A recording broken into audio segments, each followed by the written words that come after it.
sus Biblias, vamos a ir al libro de los Hechos. Gloria a Dios. Hechos capítulo 1.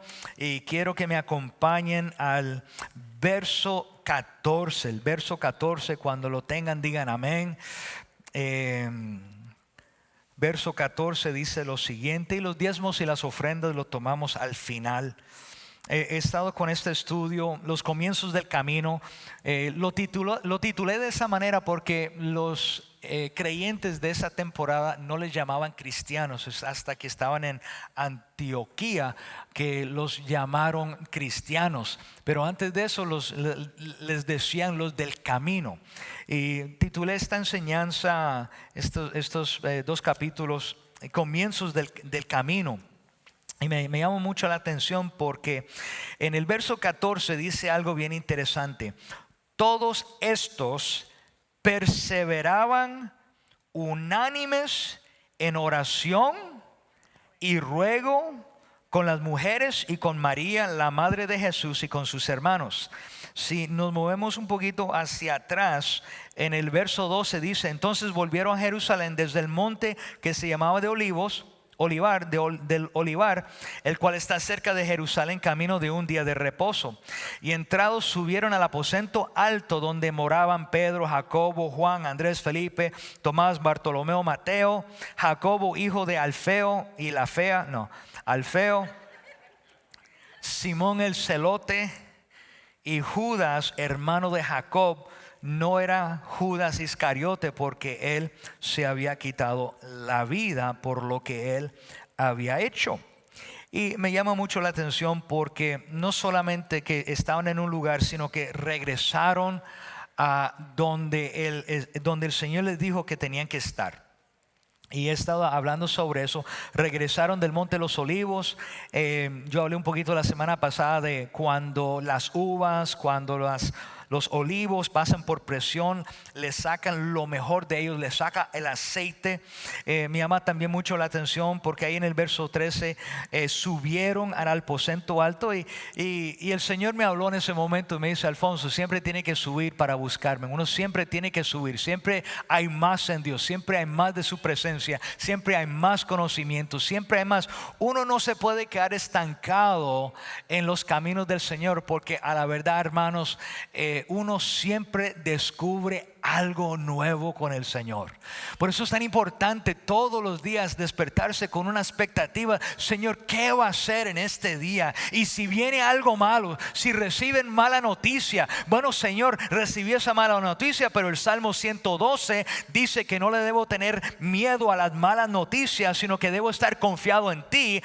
Si vienen malos momentos, lo que voy a ver es cómo te vas a mover, cómo vas a hacer el milagro, cómo vas a hacer la sanidad, cómo vas a hacer la provisión, porque en Dios siempre hay más y Él siempre nos sorprende. Estamos acá.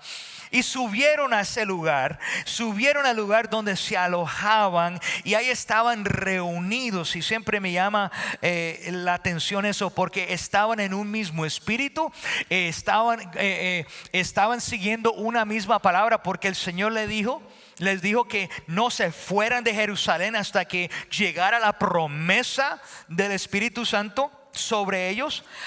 Me gusta mucho porque ahí dice que estaban las mujeres que habían respaldado el ministerio de Jesús. Había un lugar para todo el mundo, para mujeres, para hombres, para niños, para niñas, para toda persona. Hay un lugar en el reino, en la casa de nuestro Padre, para toda persona. Nosotros somos los que hacemos acepción de personas. We are the ones who we reject people. We look down on people.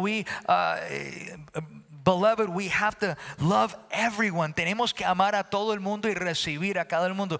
Yo siempre le estoy diciendo a las personas: mira, aquí en la iglesia, si ve a alguien que no conoce, vaya y salúdalo. Eso no es solamente el trabajo de los sugieres, eso no es solamente el trabajo del equipo pastoral, eso es el trabajo de cada uno de nosotros. Y a veces no nos damos cuenta que siempre saludamos a las mismas personas, y a lo mejor alguien que tú no conoces te pasó por el lado, y como estabas tan entretenido hablando con con tu pana, con tu amiga, con la persona con siempre alguien con necesidad le pasó por el lado, se sentó, nadie los saludó, se pusieron de pie y se fueron. Y la iglesia tiene una reputación, no esta, pero la iglesia en general tiene una reputación de que no vayan allá porque solamente les importan ciertas cosas. Pero en el reino me llama mucho la atención porque ahí dice que estaban todos reunidos, estaban todos los discípulos, estaban junto con las mujeres y con los hermanos de Jesús y su madre María.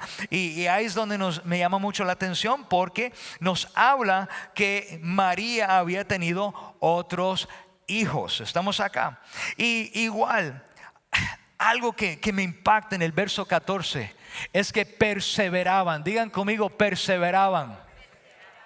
Ahí se aguantaron, ahí se quedaron, ahí esperaron, no se rindieron, perseveraron, no solamente individualmente, pero todos recibieron una palabra de parte de Dios, recibieron unas instrucciones dadas por el Espíritu Santo a través de Jesús, vieron el Jesús resucitado, vieron a Jesús ascender al cielo y les dio esas instrucciones y perseveraron juntos, unánimes. They were all in one accord. It wasn't a Honda Accord. It was an accord. Estaban de acuerdo. Es que eso solamente traduce en inglés. You know. Anyway, are we here tonight? So todos estos perseveraron unánimes. No habían divisiones, no había separaciones, estaban unánimes. Ahí estaban las mujeres, estaban los hermanos de Jesús, estaban ahí. Y me llama mucho la atención porque dentro de este grupo se levanta un hombre que se llama Pedro. Digan conmigo, Pedro. Y a mí me encanta hablar sobre Pedro, me encanta mencionar a Pedro porque en muchas de las escrituras me llama mucho la atención porque Pedro, uno se puede identificar con Pedro porque él era lanzado, él era emprendedor, él abría la boca, se metía la pata en la boca. Siempre me gusta mucho Pedro. Negó al Señor 3 veces, fue un mal hablado, no quería. Bueno, ¿qué no hizo Pedro? ¿Qué no hizo Pedro? Y en el verso 15 dice: por aquellos días Pedro se puso de pie en medio de los creyentes, que era un grupo como de 120 personas. Pedro, el que había negado a Jesús, Pedro el que lo rechazó, Pedro el que le cortó la oreja a uno de los soldados, Pedro el que siempre era agresivo, Pedro el que cuando murió Jesús regresó a lo que él hacía antes, Pedro el que the one that always messed up, the one that always screwed things up, the one who always put his foot in his mouth, the one who rejected Jesus, the one who fell away and went back to what he used to do before because he was so depressed, so sad that he had put all of his hope in Jesus and now he was gone and he was going to go back to do whatever he used to do before. Ese Pedro que regresó a lo que él hacía antes, ese Pedro se levanta. ¿Sabe por qué? Porque él vio al Cristo resucitado. Él recibió unas instrucciones de Jesús. El Señor lo restauró. El Señor lo volvió a levantar. El Señor le dio una segunda oportunidad. El Señor vio más allá de sus errores. Él vio más allá de su metida de pata. Él vio más allá de su pecado. Él vio más allá y sabía que él era no Simón, él era Pedro, roca, y sobre la revelación de Cristo como la roca él iba a poder construir su iglesia. Y ese Pedro que se había alejado, que había mentido, que había pecado, ese Pedro que el Señor le dio una segunda oportunidad, ese Pedro se levantó de pie y trajo uno de los mejores discursos, una de las mejores prédicas que ha existido sobre la faz de la tierra. Y aquí está, estamos acá. Are y'all here? Me salió mucho inglés en esta noche. Necesitamos a alguien que nos ayude con las traducciones, eso sí. Y dice en el verso 16: varones, hermanos, era necesario que se cumpliese la escritura en que el Espíritu Santo habló antes por boca de David acerca de Judas. Me llama mucho la atención porque esto nos habla de una de unos principios bien poderosos en la palabra. Yo constantemente estoy hablando de que cuando Dios nos da una promesa, cuando nos paramos sobre una palabra profética que se alinea con la palabra del Señor, aunque toma tiempo, siempre se va a cumplir. Siempre se va a cumplir. Y aquí vemos que se habló sobre lo que le iba a suceder a Jesús. Se habló la escritura y me llama mucho la atención porque la palabra se cumple. Cuando Dios habla, cuando Dios lo establece, cuando Dios lo decreta, lo que Él dice, lo que Él habló, se va a cumplir. Whatever God has written, whatever God has prophesied, whatever God has established in His word, whatever promise that you have embraced for your life according to God's will and in His word, it will come to pass. Se va a cumplir esa palabra. Estamos aquí en esta noche. Y me llama mucho la atención porque le dijo lo siguiente: esta palabra se iba a cumplir. Hermanos, tenía que cumplirse la escritura. Amados, hay palabras que se han decretado, hay palabras que se han hablado, hay palabras que se encuentran en la palabra del Señor que se han hablado, que se tienen que cumplir en tu vida. Are we here? Se tienen que cumplir. Por eso no te puedes rendir. Tiene que seguir creyéndole al Señor. Y en el momento propicio, en el momento correcto, se va a cumplir esa palabra. Y se cumplió esta palabra aún siendo una palabra de Judas. Porque dice lo siguiente: Judas se contaba entre los nuestros y participaba en nuestro ministerio. Judas, el que iba a traicionar a Jesús. Judas, el que robaba, extraía de la bolsa de tesoro. Él era el tesorero del ministerio de Jesús. Ellos movían mucha economía. Y me llama mucho la atención porque si no hubiera sido por Judas, Jesús no hubiera llegado a la cruz. Y el principio es: hay personas en nuestra vida que a lo mejor no estamos de acuerdo con ciertas cosas que están haciendo o que nos han hecho, pero si no hubieran sido por esas personas, no hubiéramos sido o no somos las personas que somos hoy en día. Estamos acá. Pero tú no sabes lo que me hizo esa persona. Sí, yo no sé lo que te hizo esa persona, pero lo que te hizo te ha hecho más fuerte. Te trajo acá. Te trajo a lo que estás haciendo.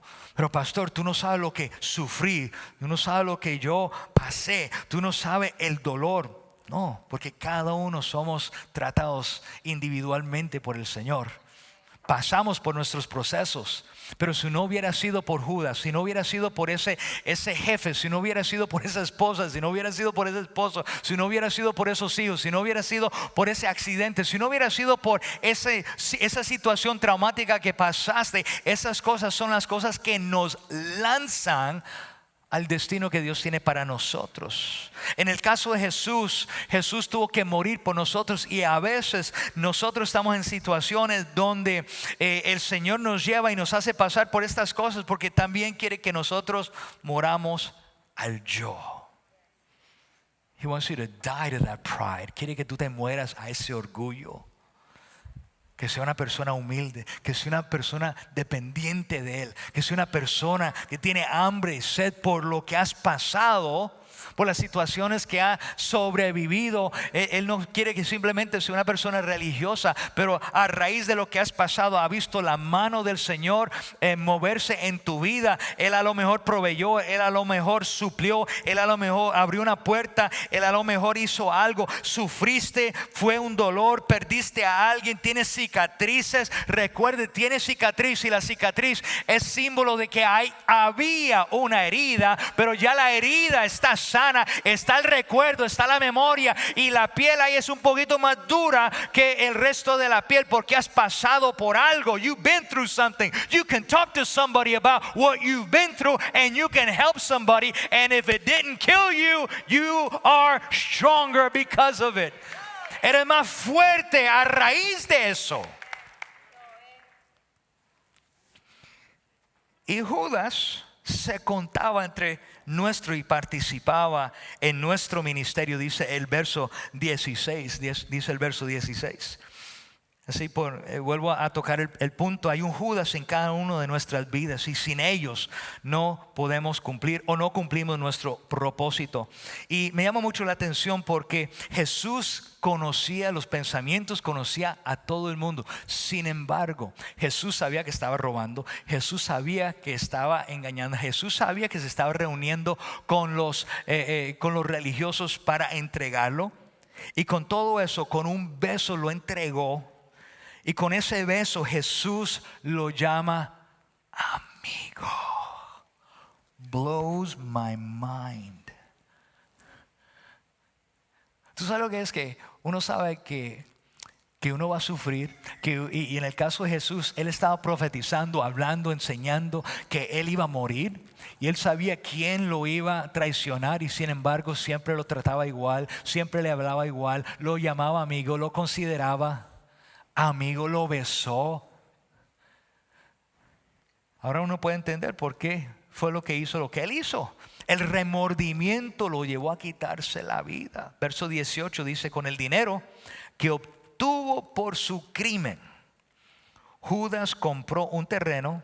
Allí, esto es un poquito gráfico, no son tan gráficas como las películas que hay hoy en día, pero podemos entender.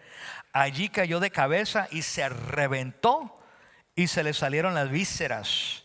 Todos en Jerusalén se enteraron de ello, así que el terreno fue llamado Al-Sadama, que en su propio idioma quiere decir campo de sangre. Y todo esto fue profetizado. Verso 20 dice: porque en el libro de los Salmos, continuó Pedro, está escrito que su lugar quede desierto y que nadie lo habite. Porque el Señor sabía lo que iba a suceder. Eso se encuentra en el Salmo 69 verso 25 y en el Salmo 109 verso 8 dice lo siguiente: también está escrito que otro se haga cargo de su oficio. Aquí vemos que en la palabra del Señor, el Señor habló cientos de años antes, y lo que Él habló, lo que Él prometió, lo que fue escrito y decretado en la palabra del Señor, vino a cumplirse. Estamos acá, por eso uno puede confiar en este libro que está escrito acá. Tú puedes confiar en este libro. Si Dios lo dijo, va a ocurrir. Si Dios lo dijo, sucedió. Si Dios lo prometió, no te rinda, esa promesa se va a cumplir en tu vida. ¿Alguien puede decir amén? ¿Estamos acá? Wow.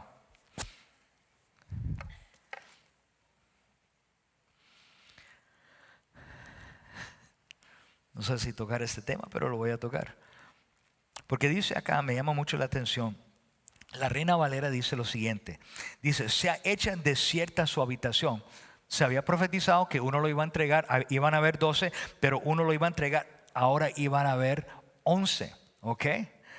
Sea hecha desierta su habitación, dice la Reina Valera. Ahora, la Nueva Versión Internacional dice: que su lugar quede desierto y que nadie lo habite. Esto es bien importante en el ministerio, porque nosotros como pastores, uno siempre quiere llenar ciertas plazas. Uno quiere asegurarse que si sale alguien, uno quiere reemplazar esa persona con otra persona, porque alguien tiene que tomar su lugar. Y uno tiene que entender, el hecho de que alguien tome su lugar no significa que esa persona tiene el llamado o tiene la carga para ese ministerio. ¿Ok? Porque esto tiene que ver no con posición, esto tiene que ver no con título, esto tiene que ver con llamado. Es un llamado. Porque y vemos acá, dice, bueno, ok, también está escrito ahí en el verso 20 que otro se haga cargo de su oficio. Una persona se puede hacer a cargo de algo, pero no significa que esa persona va a tener éxito ahí.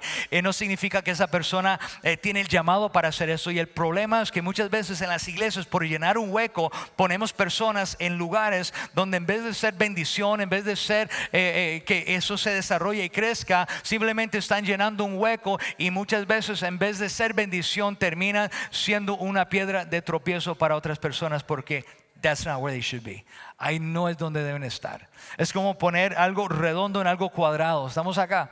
Por eso uno tiene que discernir, porque aquí mismo vemos que dice que otro se haga cargo, y no había llegado el Espíritu Santo ahí todavía. Eso, ¿qué es lo que estaban haciendo? Ellos vienen y echan suertes para ver qué es lo que van a hacer para la posición que tenían que llenar para Judas.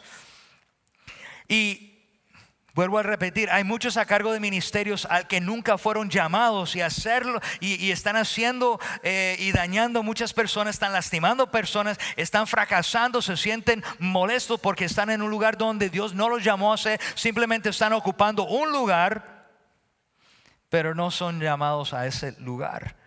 Verso 21 dice: por tanto, es preciso que uno de nosotros, un testigo de la resurrección, uno de los que nos acompañaban todo el tiempo que el Señor Jesús vivió entre nosotros, desde que Juan bautizaba hasta el día en que Jesús fue llevado entre nosotros. Aquí está el job description para la nueva persona que iba a entrar a reemplazar a Judas. La persona, tenían dos personas. Los dos habían estado con Jesús, habían visto a Jesús, habían caminado con Jesús, pero Jesús no los había escogido a ellos para ser uno de los 12. Okay. Jesús era el Espíritu, Jesús tenía el Espíritu, Jesús daba instrucciones a través del Espíritu Santo, pero en este momento el Espíritu Santo no se había derramado, y estaban haciendo estas elecciones en base a la forma que se establecía en el Antiguo Testamento, cómo se elegían personas para diferentes funciones.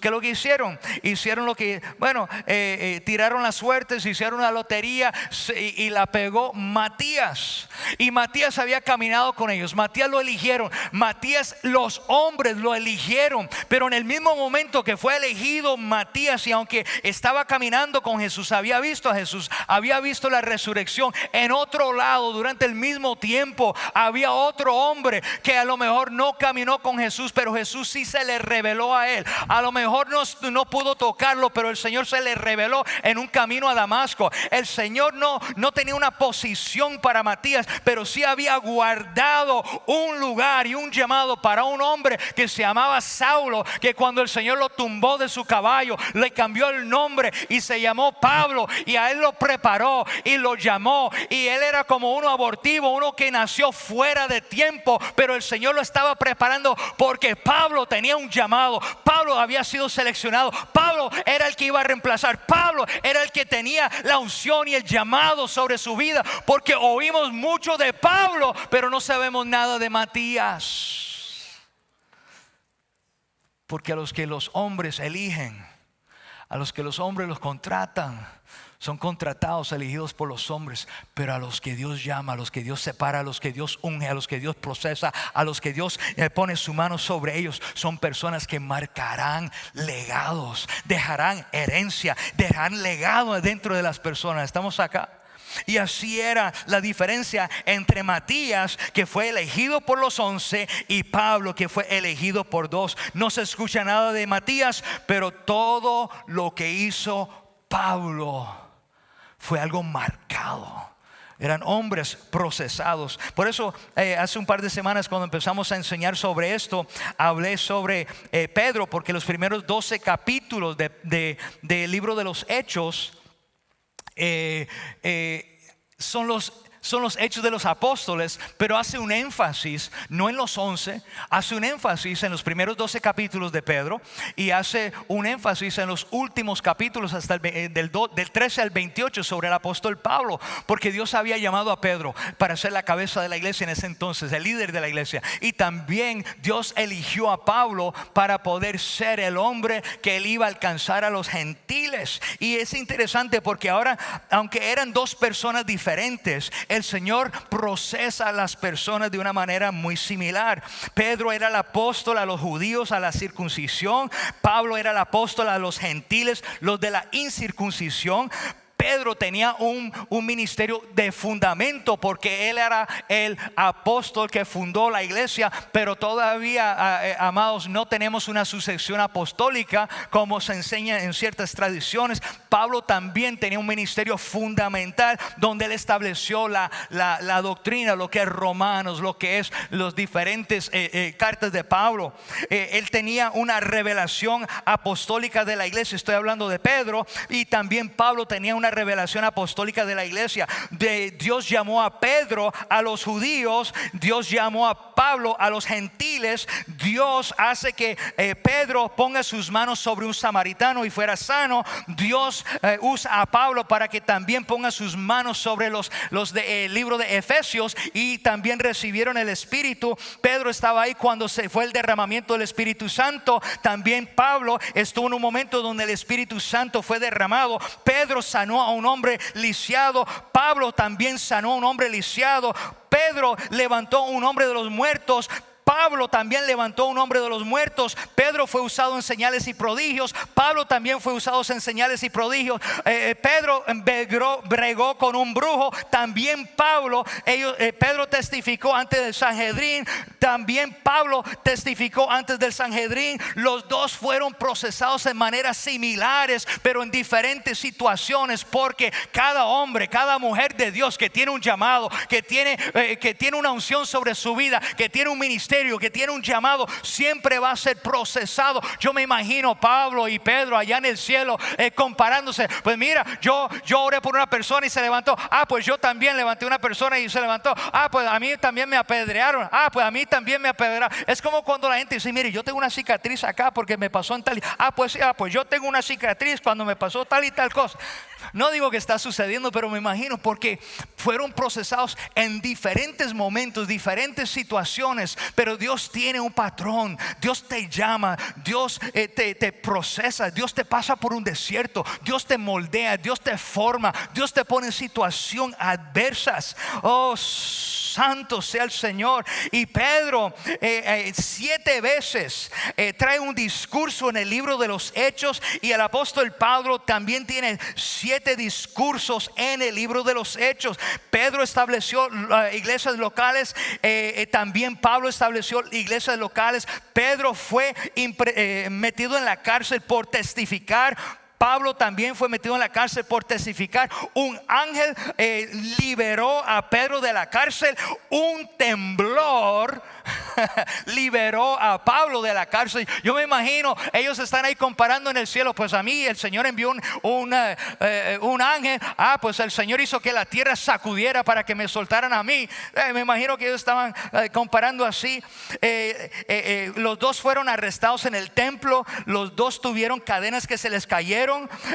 Pedro tuvo una visión de un hombre celestial. Pablo eran dos hombres de Dios, y Dios los formó, Dios los usó. Por eso Pedro está en los primeros 12 capítulos, el apóstol Pablo, pero eran dos gigantes, dos columnas, y hoy en día todavía estamos hablando de lo que ellos hicieron para el reino. Y lo vuelvo a repetir, amados, el libro de los Hechos no ha terminado. Tú y yo estamos escribiendo el libro de los Hechos todavía. El Señor no ha terminado con nosotros. Estamos acá. Sigamos aquí.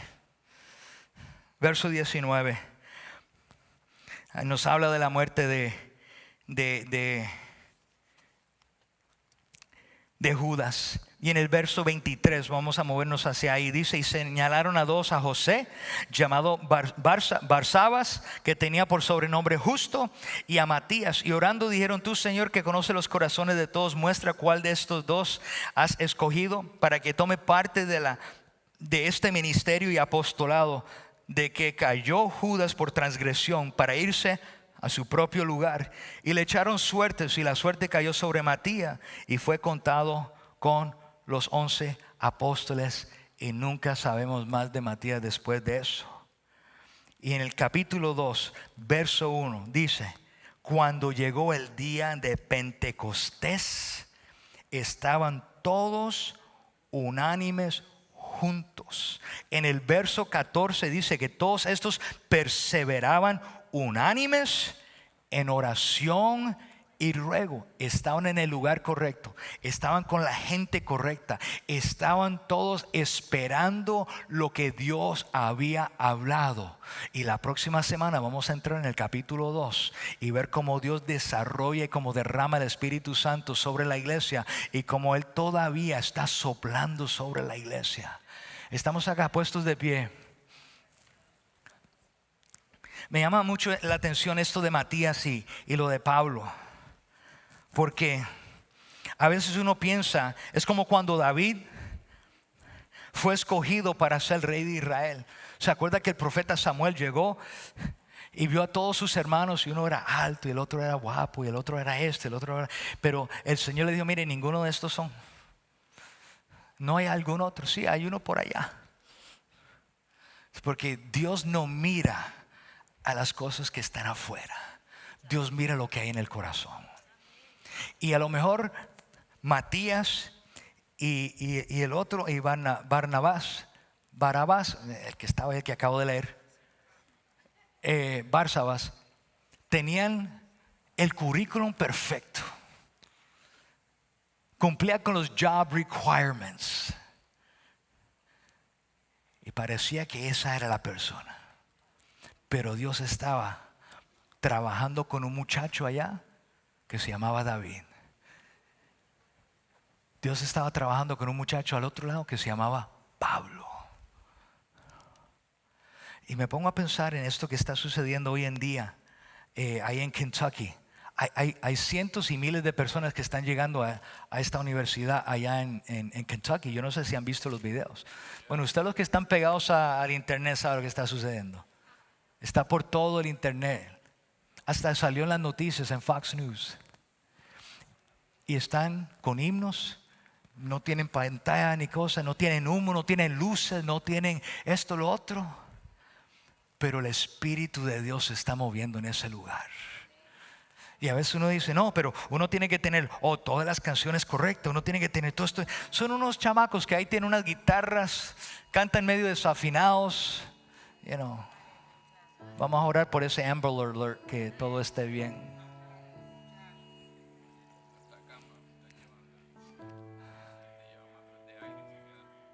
Hay personas que están llevando matrices de aire y se quedan allá porque Dios se está moviendo. Por eso al principio yo dije, mira, no vengamos un jueves en la noche simplemente por venir un jueves en la noche, o para que yo vea tu cara linda aquí, para que diga, no, pero pastor me vio el jueves en la noche. Vengamos un jueves en la noche porque estamos aprendiendo algo de la palabra. ¿Aprendimos algo? Porque esa es mi responsabilidad, meterme aquí y comunicar esto y crear una hambre en ti, porque la iglesia primitiva escucharon las instrucciones, siguieron las instrucciones y vieron la manifestación de Dios de maneras sobrenaturales. Y si pasó aquí, puede pasar con nosotros. Esa es mi oración. Señor, derrámate sobre el centro. Y podemos decir, pero el Espíritu está dentro de nosotros. Sí, pero el Espíritu está dentro de nosotros. Pero cuando nos unimos, el Espíritu se mueve entre nosotros. A veces la gente se pone toda teológica. Al fin, ¿qué? ¿Está dentro o va a caer encima? Todo. Dios hace lo que le parece. El Espíritu está dentro de cada uno de nosotros, pero también cae sobre uno. Y eso no es arminianismo, eso no es calvinismo, eso es diosismo. Dios hace lo que Él quiere de la forma que Él quiera. Y a veces nos metemos en estos cuadros, nos metemos en estas dogmas, nos metemos en estos pensamientos humanos para tratar de interpretar a Dios. Eso se llama teología sistemática. Y Dios no es sistemático. Muéstrame una línea recta en el cielo y la tierra, y no lo existe, porque Dios no hace líneas rectas. Él hace las cosas a su manera. Pero Pastor Alfonso, el horizonte es una línea recta. No, it's curves.